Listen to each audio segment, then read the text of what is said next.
The Radical. Fundamental principles of freedom, rational self-interest, and individual rights. This is the Yaron Brooks Show. All right, everybody, welcome to the Yaron Brooks Show. It's Yaron. Hope everybody's having a great week and ready for the weekend. Something here. Hold on. All right, hopefully that'll get it. All right, let's jump into it. We're going to be doing another news roundup. And remind everybody that the news roundups are funded primarily from contributions you make on a monthly basis, but also from Super Chats. Super Chats, we have a target for these shows, $250 a show. And you can give a sticker just to support the show. You can ask a question and therefore shape the direction of the show and get me to talk about what you want me to talk about by asking a question. All right, let's jump right in. In the state of Florida, as a consequence of the new laws coming down from the DeSantis administration, it is now getting tricky to decide what to teach and what not to teach and how to teach it. In 2020, Florida passed a bill that was focused on it was called Excellent Student Thinking Standards of 2020. And as part of that, they encouraged the teachers to teach some of the classics and to teach more challenging pieces of literature, Shakespeare being among others. Well, now, because of the Don't Say Gay or whatever it's called law, there's now hesitancy about teaching Shakespeare because, hey, Shakespeare is full of suggestive puns and innuendos. And if you don't remember the suggestive puns and innuendos in Shakespeare, then you should go read some Shakespeare.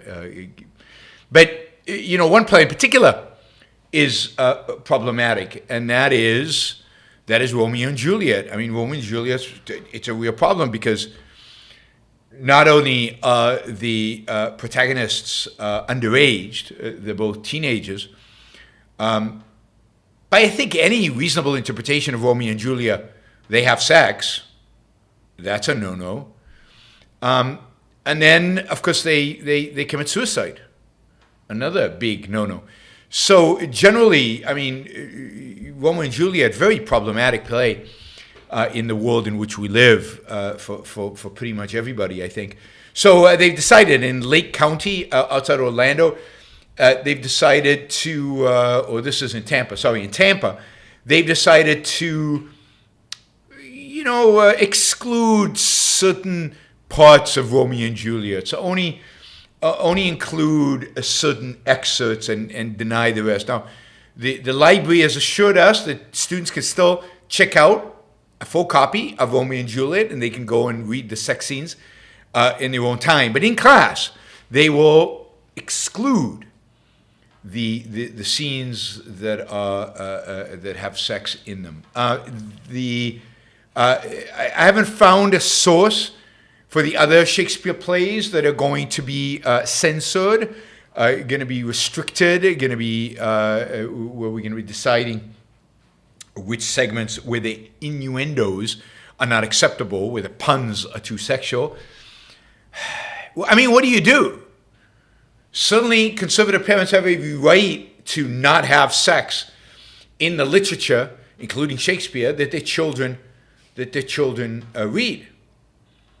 But parents who would rather have their kids just read Shakespeare certainly have a right to have their kids read Shakespeare. So what do you do?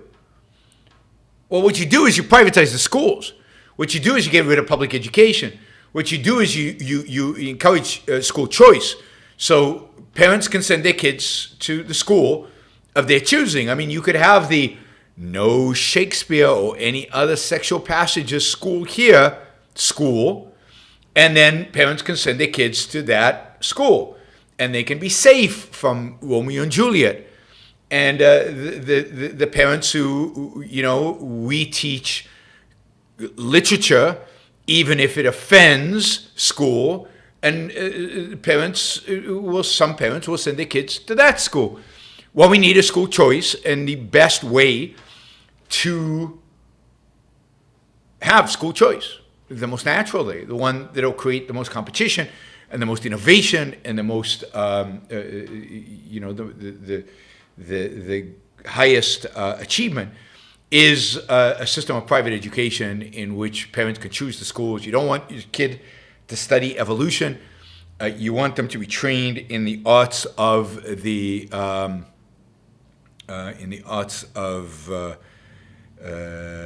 caveman.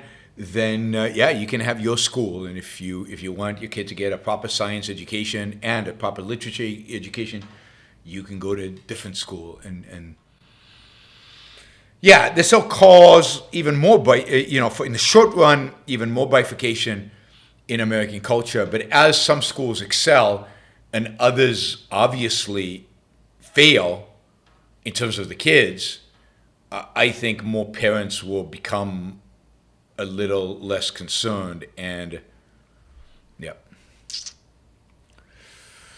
Mary says, I wonder if Ashford, Oregon is still having the Shakespeare Festival. I think it's Ashford. I hope so. The Shakespeare Festival in Ashford, Oregon is fantastic. I think we were there 3 times when we lived in California. Loved. It's a beautiful, beautiful location. The performances are fantastic. They don't only do Shakespeare. They do other stuff as well, and it really is good. But yes, this is the right objecting. Ashford is probably pretty left-wing, so they're probably all in on the sex scenes. All in. So this is a right-wing thing to deny it. All right, that is the ridiculous state of literary education in the state of Florida. Not surprising, given the anti-woke, the focus on woke everything. All right, Iran. A lot going on with Iran. Iran supposedly has already enriched significant amounts of uranium. It wouldn't take them much to take this uranium and turning it into a bomb. There's a real threat of that. Of course, we've been talking about this for 20-something years, but I think the threat just gets bigger. The technology gets better. For all we know, Iranians just tell GPT-4, make me a bomb, and the bomb gets made. So the technology gets better, the knowledge gets better, and it seems like they've got this. In addition, Iran is actively kind of hijacking, kidnapping ships in the Straits of Hormuz, foreign ships, and so that has become a real issue. This is, of course, the major transport hub for oil coming out of Saudi Arabia and coming out of the rest of the Gulf. And the Iranians want to do everything they can to disrupt that. So ships are at risk of being hijacked and kidnapped and disrupted in all kinds of ways.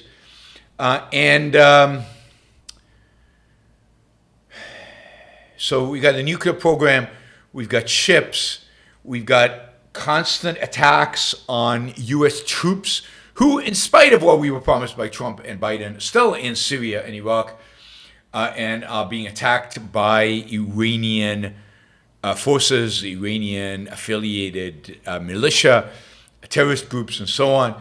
And then finally, Iran has 5 American citizens in prison.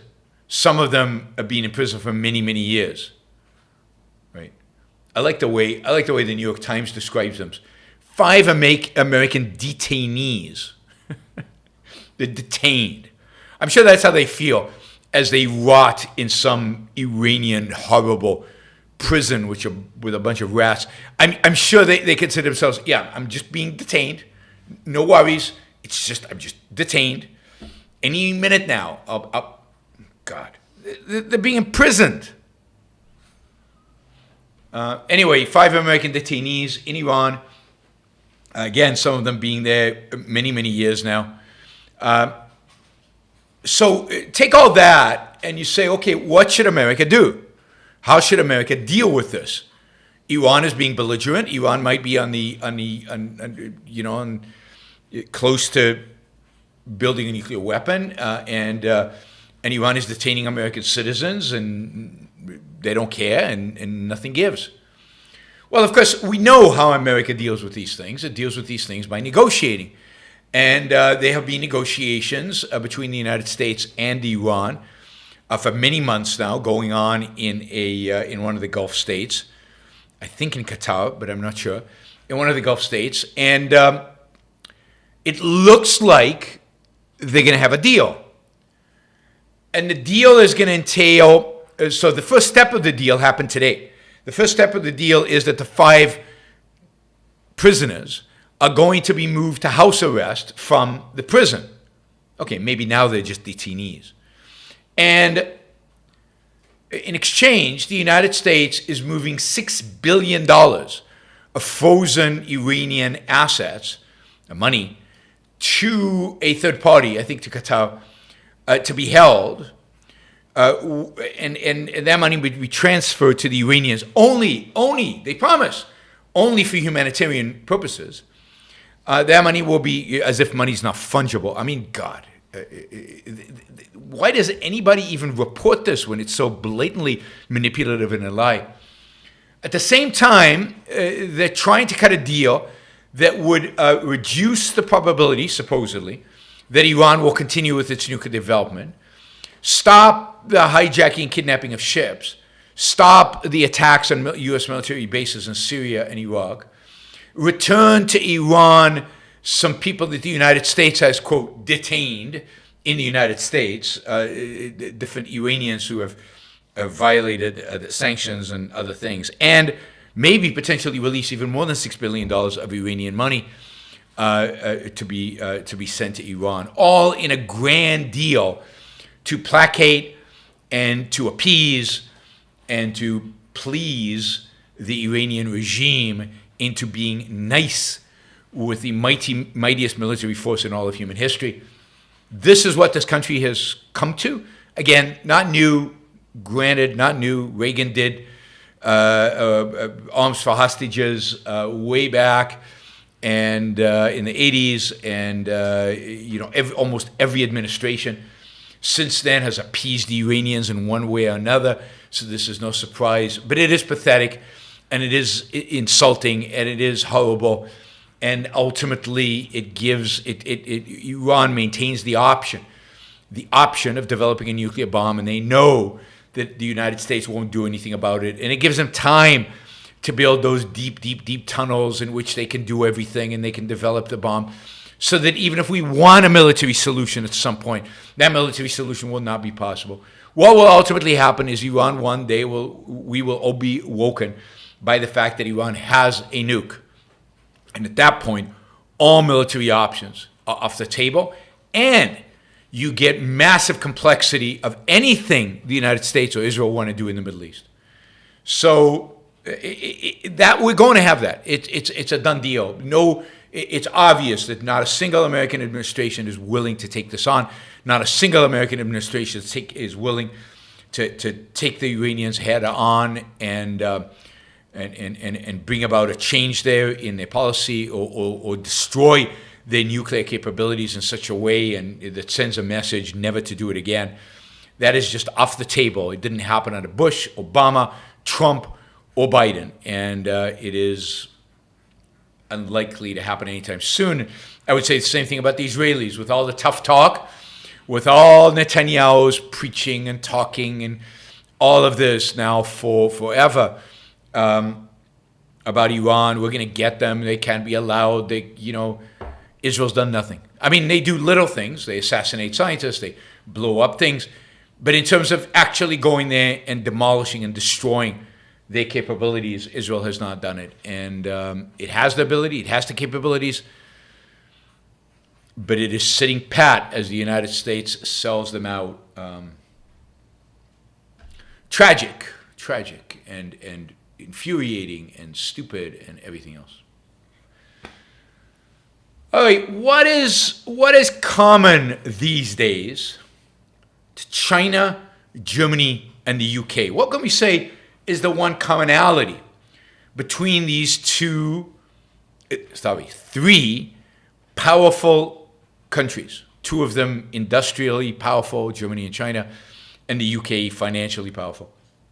What is common to these countries? Well, what is common to them is economic struggles. All three, for different reasons, no, not really, all for the same reason, really, if you really go to the heart of it, all for the same reason. All three countries have very slow economic growth.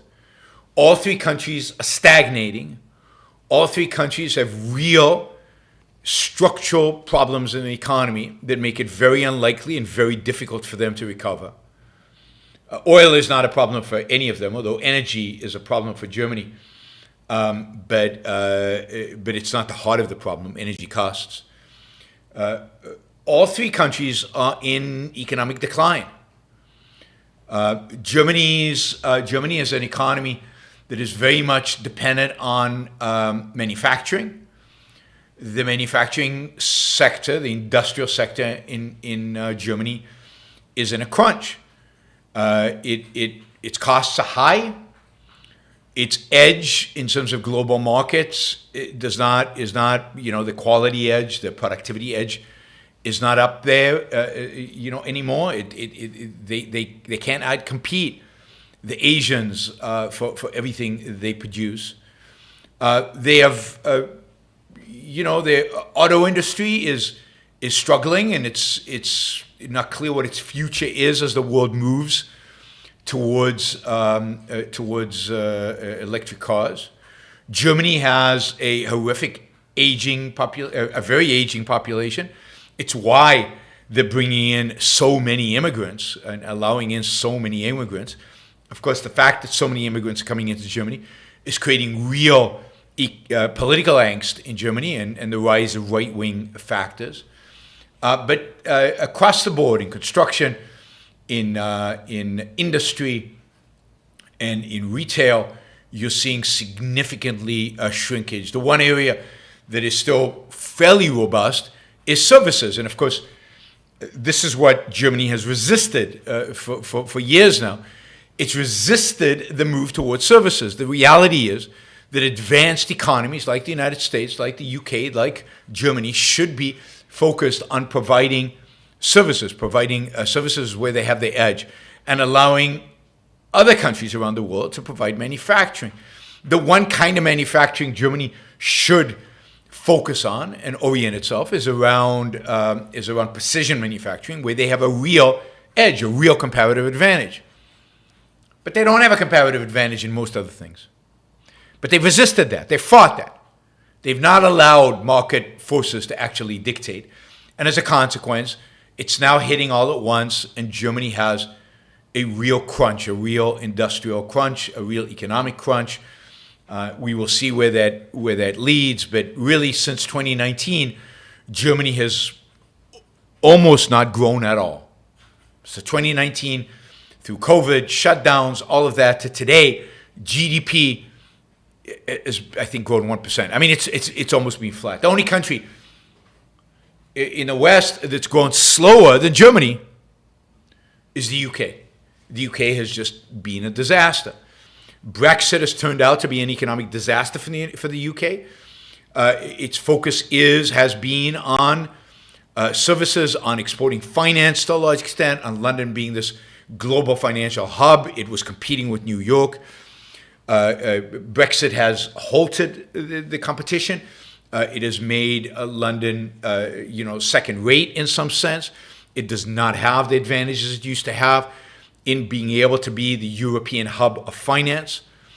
The cost of goods has gone up because tariffs have gone up throughout the UK, because now everything they import from Europe was basically the manufacturing base for the UK. Costs have gone up because of tariffs. And of course, UK exports are much more expensive because now they can't go into Europe at zero tariffs. So UK is suffering because of Brexit. It is also suffering because of a conservative party that basically has implemented policies of the left throughout the UK economy. They have some of the worst energy policies in the world, and they have expensive energy as a consequence and unreliable energy as a consequence. In spite of the fact that there's plenty of natural gas, if you allow for fracking underneath the ground in the UK. The UK has maintained, in spite of the Conservative Party's promises, they have maintained the entire regulatory infrastructure that was imposed on them by the EU. So they have got zero advantages from Brexit and all of the costs of Brexit. But yeah, they're independent. They can make their own choices. They've got autonomy and they can control immigration. Yippee! In spite of the control of immigration, they've got more immigrants coming in to the UK today than ever before. Highest immigration ever last year. They just aren't Europeans. Yippee! I mean, Brexit has turned out to be such a disaster for Europe. And, you know, the funny thing is, I know I say this all the time, but the funny thing is, I predicted this. I said Brexit is good if they live up to it, if they do what is necessary, what it demands, what it requires. And I also said that the likelihood of that is very close to zero, or very low. And that's why I was tentatively pro-Brexit, anti-Brexit. I was, 50-50 because I didn't think they would do the right thing, and I don't think they have. And it's super tragic because the UK story could have gone exactly the other way around.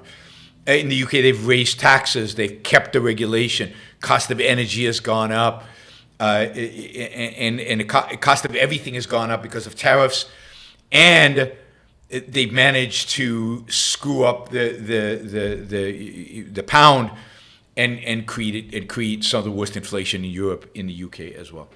And of course, China, we've talked about over and over again. China is struggling. I mean, it's struggling even more than what we've said. It's got these massive debts that we have talked about on this show at the local level, at the local government level. They're trying to restructure them. Beijing has made it now a priority. They're sending people down into the provinces to try to work with the provinces to do a massive restructuring. They have allowed the province level, governments to raise 1 trillion yuan, 139 billion, in a special bond sale. But that is just scraping the surface. That's just a beginning. We're talking about trillions of dollars of problem loans, probably $13 trillion of government debt at the local level. We're not talking about the federal level. At the local level, $13 trillion, 139 billion is not going to do much to help that. So massive problems. So the real estate problems, everybody thought they were resolved last year. They're only growing and getting much worse. Now, Country Garden Holdings, which used to be China's largest property developer, it is, one of them, but it used to be the golden company that could do no wrong, that did phenomenally well. They are looking at a potential bankruptcy. They've lost $6.2 billion in this last year. And they're gonna report more losses at the rest of this year. So they are really, really, really struggling. And of course, their stock has now become a penny stock, right? A stock denominated in less than $1 on the Hong Kong Stock Exchange. It has fallen just recently 14.4%, but it's tumbled more than 70% from January. Right? From January, it's tumbled 70%, 70.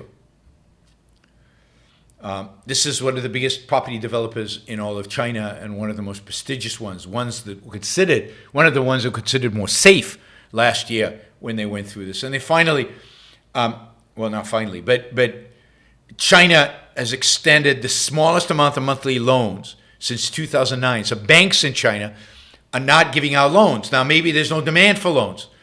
But one way or the other, there are no loans being provided to small to medium-sized to large businesses. The smallest since 2009, in the midst of the Great Depression. This is, again, a sign of contraction of the economy. My guess is, not a guess, pretty educated guess, that the Chinese economy is going through a serious recession right now. A serious recession right now. The numbers might not report it, but that's because you can't really believe Chinese numbers. And then finally, to tap it all off and to suggest that the future is not that great for China either, births in China are again plummeting. They will have fewer than 8 million births this year, which is demographically a disaster and well below what they expected. And so the Chinese population is shrinking.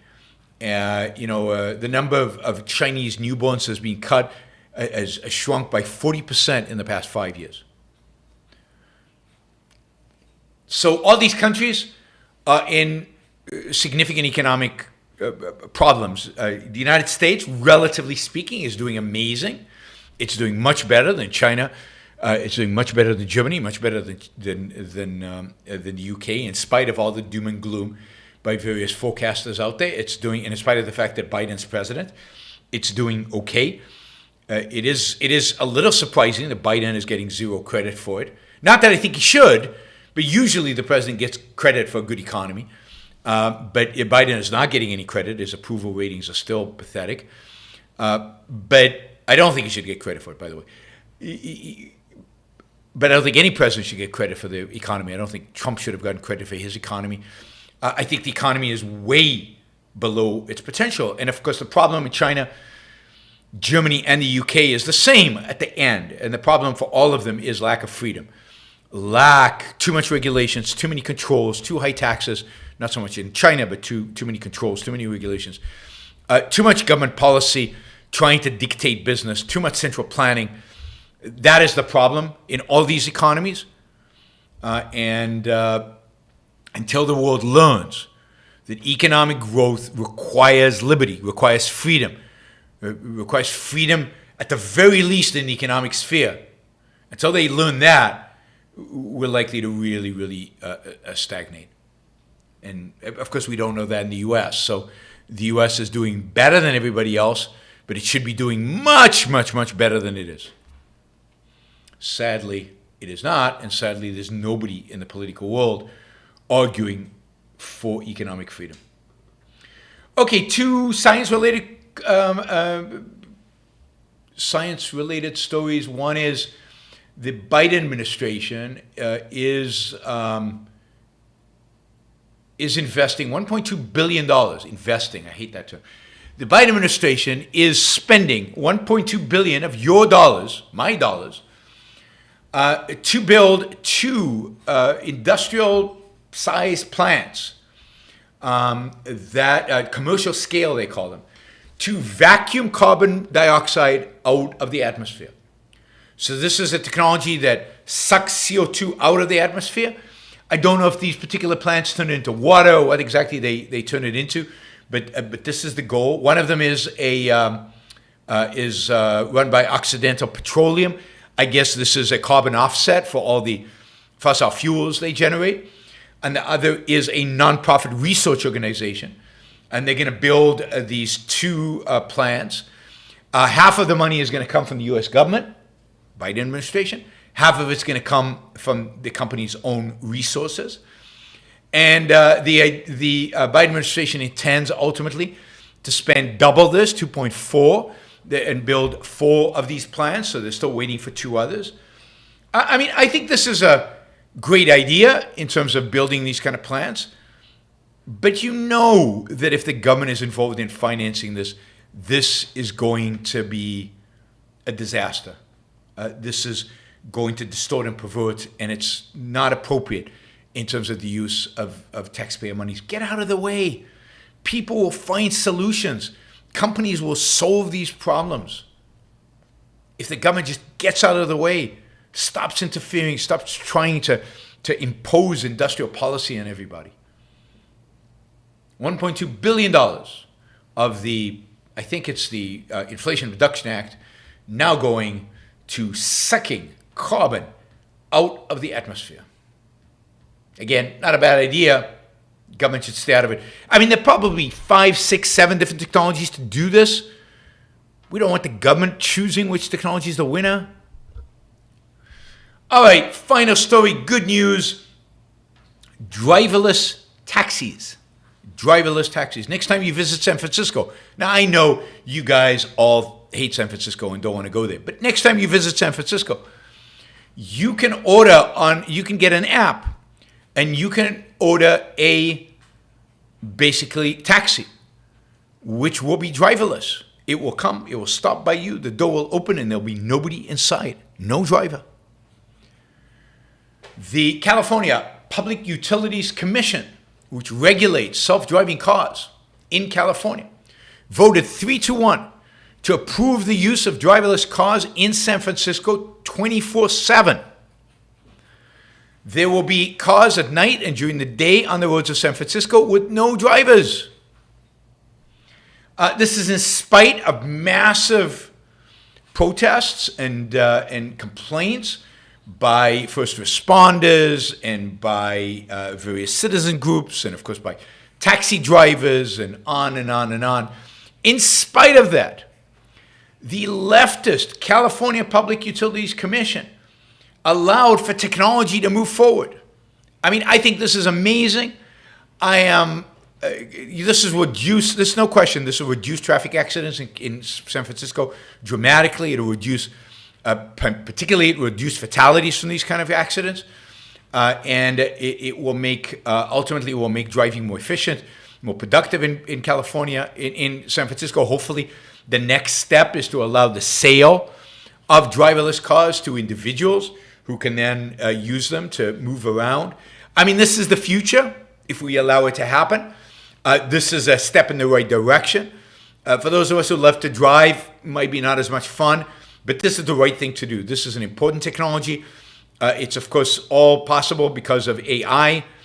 And I think this is truly fabulous. Two companies, one owned by General Motors called Cruise, the other owned by Google called Waymo, will be competing. Both of these companies have their own taxi service, so you'll have competition. Prices will go down. We're literally talking about hundreds of these. So on any given time, there should be 300 vehicles from Cruise, at least at night, 100 during the day, and Waymo 250 throughout the day. So you're going to have about 500 cars, 350 to 550 cars at any point in time during the day in San Francisco. So why did they do this, given the protests? I think because the California government is beholden to tech companies. It's an example of cronyism working for the good. If we just listen to the people don't know what's good for them, right? What they want is more regulations and more controls and limited the use of technology, more restrictions and everything else. Luckily, tech companies have a little pull to counter the impact of the anti-tech people and the Luddites. And what we got in this case, it's unusual, but in this case, we got a positive outcome. So California leading the way in the world, really, with driverless cars. And this is good. This is good. This is a very, very positive step in the right direction. I'm enthused. And if I'm in San Francisco, don't plan to be, but if I'm in San Francisco, I'm definitely going to use a driverless car. It's going to be spooky. It's going to be weird. But hey, you only live once. And you got to try it out. I wonder if they went to the airports. I'll have to find out if they went to the airport. But I'm excited. I'm going to be in South San Francisco in October. I wonder if you can get one of these down by the airports in that area. I'll have to check it out. Yeah, no driver talking to you. This is good. This is good. All right, maybe they'll put a ChatGPT in it. You can talk to the ChatGPT so you don't feel lonely. All right. Why would I get stabbed in San Francisco? God. You should look at the crime statistic. I mean, I'm not saying San Francisco is safe, but it's so not high probability that you get stabbed. The probability is minimal. I mean, again, people exaggerate these things unbelievably.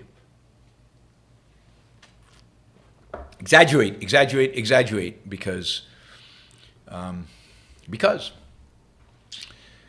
James says for $50. Thank you, James. And by the way, we're way off target. So second time this week. I don't know. I'm getting worried about you guys. James says, did you see my email? I'm curious about the UK. You did not recommend the military yesterday. What other careers? Oh, the military, I did not. What other careers can people enter to get immense responsibility and gain significant leadership? Do you think the Middle East will always have war? Always is a very long time, so I don't really think always is good for anything. Will the Middle East have a lot of wars in its foreseeable future? Yeah, I think so. I don't see any place where fanatical religion is on the rise or has a presence and has a political presence is going to see violence. And I think the Middle East certainly has that.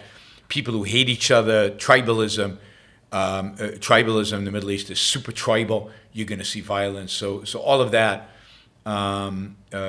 is good. Is good for more wars. So I don't see peace in my lifetime in the Middle East. What careers can people enter to get immense responsibility? Well, I mean, any career really. You can have immense responsibility in the tech world. You can lead a group that builds the next robot that revolutionizes the world. So certainly in tech, in any field, where can't you find leadership? It's just a matter of, again, it's you. It's what you do with the opportunities you have. But any business, I think the business world is ripe for responsibility and leadership. And I think the business world is constantly looking for people who want to take on responsibility and leadership. So I don't think the military is unique in that. And while I get the appeal of the military, I do. Again, it's if you once you recognize that your bosses in the military are completely irrational and treat you like a sacrificial lamb for the slaughter, and don't really care about your life, and this is all life or death. The military is. I just find it difficult. I find it difficult to recommend. Again, you have to choose based on your values and your interests. But that is a big no-no to me, that I know the U.S. military will have no qualms about putting my life at risk for nothing of importance. Did I see your email? I don't know. I can't recall seeing your email right now, but I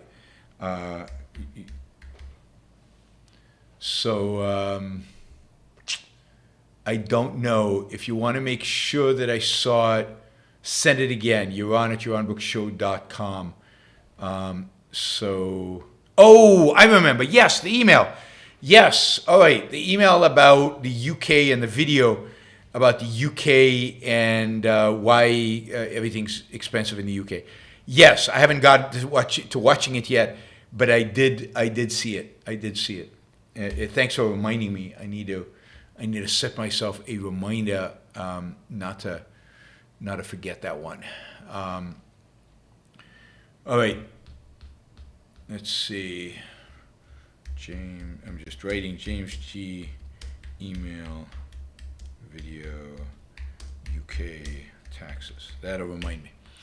All right, let's see. What else I think I answered everything.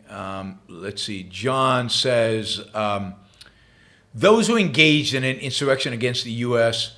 ineligible to stand for public office, does Amendment 14, Section 3 of the Constitution question Trump's eligibility to run for president? Have you seen the New York Times article? I haven't seen the New York Times article. But this is the problem, that he hasn't been found guilty of insurrection. I don't think he's accused of insurrection. He's not even accused of the January 6th specifically. So if he loses that trial, so if he's found guilty of working to undermine and to reverse a legitimate election, would that make him ineligible? I don't know. I think it should. Look, what the whole Trump phenomenon right now illustrates is the cowardice of Republicans. They had an opportunity to impeach him. They had an opportunity to rid themselves of this plague. They had an opportunity to impeach him over January 6th. They should have. There's no question they should have. If they'd impeached him on January 6th, after January 6th, he wouldn't be eligible to run for president again. And they would have solved this problem. This is all an expression of just the pathetic cowardice of the Republican Party. And it's so I have no opinion about the Constitution, about the relevant statutes under which Trump is being prosecuted and what would happen. I'm not a lawyer and I'm not a constitutional expert. James asks, how much is a show segment about UK housing market? UK is in turmoil and full of opportunities from our firm's USA perspective. If it's a full show, I charge $1,000 for a full show. So if you think it's shorter than a full show, and this sounds like it would be, I don't know, $500, $250, something like that. So let me know. I'd have to do some research because I don't know enough about the UK housing market. I mean, I know essentially, but I don't know enough about it. And I think you have to separate the UK housing market from the London housing market. UK is quite a poor place once you take London out of it. Oh, Apollo, when are you going to do the review of Meghann's book? Soon, I promise. Soon, I promise. I have to read it, and it's just been, yeah. Florida has a significant amount of its insurance from a government company. After the Hawaii incident, do you think more private companies will cancel the state and lead to more government insurance? Yes, I think both Florida and California now have a huge amount of their catastrophic insurance policies. California for earthquake and fire, and Florida for hurricanes, done by the government. The government has basically priced out private insurance. The government, through its regulatory bodies, doesn't allow private insurance to price these insurance programs properly, appropriately, in ways that allow the insurance companies to make money, to make a profit.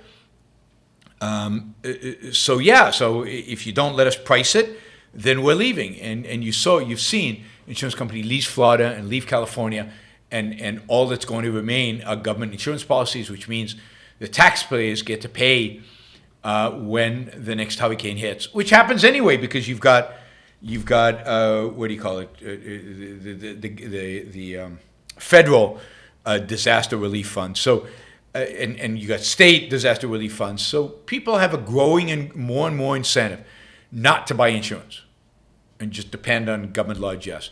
Until we stop that, government does not bail anybody out after a disaster. Doesn't bail them out. No money. Zero. Zilch. Nada. You won't get a healthy insurance market. Gail says, why do you think CO2 sucking plants is a good idea? Because if CO2 is warming the planet, which I think there's a positive probability it is, and warming the planet is a mixed thing, and we want to be able to control it, then instead of limiting our production of CO2, it makes a lot more sense to suck the CO2 out, particularly if you can turn that CO2 into something that is useful, like I think I talked about this on a show previously, like water in the desert. So to the extent that we want to be able to have better control over climate, having a lever over CO2 in the sense of sucking CO2 out is not a bad thing.